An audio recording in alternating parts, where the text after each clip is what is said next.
Dan untuk membahas perkembangan upaya pemerintah membantu Susanti dari ancaman hukuman berat di Arab Saudi, kita bergabung dengan Direktur Layanan Pengaduan, Mediasi, dan Advokasi Pekerja Migran Indonesia pada Pemberi Kerja Perseorangan Kementerian P2MI, Firman Yulianto. Pak Firman, selamat pagi. Selamat pagi, Pak. Ya, Pak Firman, perkembangan dari pendampingan kepada Susanti, TKI yang berasal dari Karawang terancam hukuman mati di Arab Saudi. Sejauh apa Pak pendampingan yang diberikan oleh kementerian? Nah, perlu saya jelaskan, memang pemerintah Indonesia melalui Kedutaan Besar Republik Indonesia di Riyadh sejak peristiwa tahun 2009 sampai dengan saat ini eh, terus mengawal kasus ini.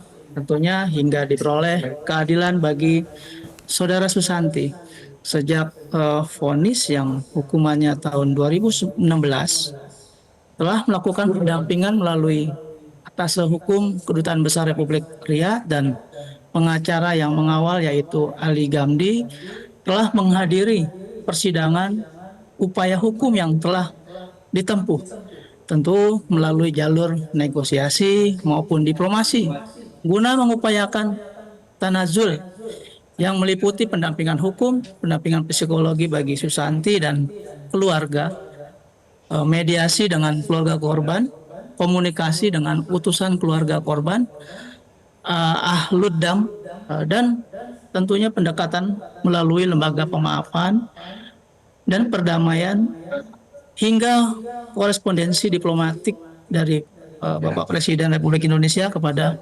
pemerintah Arab Saudi.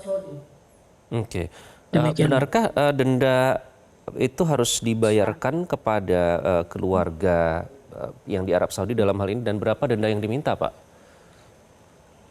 Nah, tentunya memang sudah beberapa kali kita melakukan negosiasi, sudah turun ya dari sekian yang memang harapannya menjadi kurang lebih 42 miliar, seperti itu. 42 miliar itu nanti yang diminta oleh pihak keluarga ya. Nah, kalau kita baca statusnya kan sudah inkrah ya Pak, berkekuatan hukum tetap. Tapi di sisi lain memang Susanti ini masih tetap teguh pada pendirian bahwa tidak membunuh karena pada saat itu anak majikannya memiliki kelainan mental sehingga bunuh diri. Nah, proses negosiasi yang sudah dilakukan itu apakah sudah menyentuh ke situ, Pak? Ya, dari beberapa sejak 2012, 2014, 2015 sampai bahkan di 2016 sudah disampaikan bahwa sudah dilakukan upaya-upaya yang memang dari pimpinan negara pun sudah pada Kedutaan Besar Republik di Saudi Arabia. Tentunya sudah melakukan tahapan-tahapan sesuai dengan apa yang menjadi proses hukum di Saudi Arabia. Oke, kemudian apakah ini nanti kedepannya akan menjadi evaluasi terkait dengan rencana pencabutan moratorium TKI ke Arab Saudi, Pak? Nanti rencananya ada 600.000 ya yang dijanjikan bisa bekerja di Arab Saudi. Apakah ini akan menjadi evaluasi?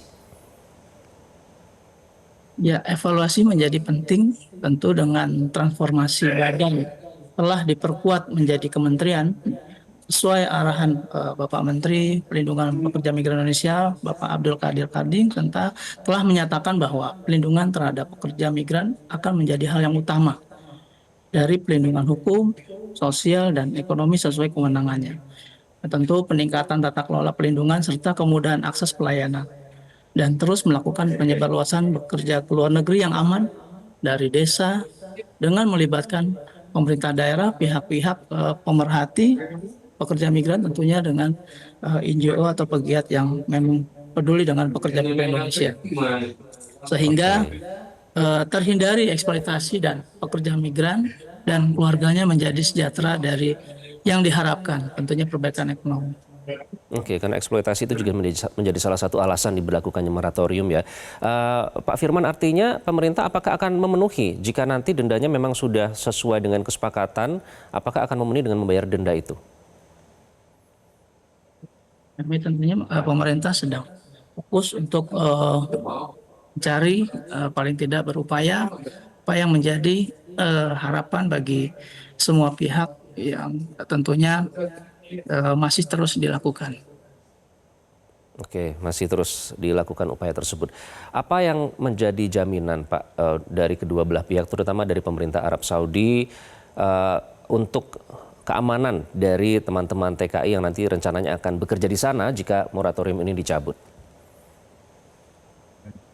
Ya, memang tentunya lagi-lagi terus meningkatkan pelindungan terhadap pekerja migran Indonesia melalui yang lebih penting yaitu perjanjian bilateral dengan negara-negara tujuan.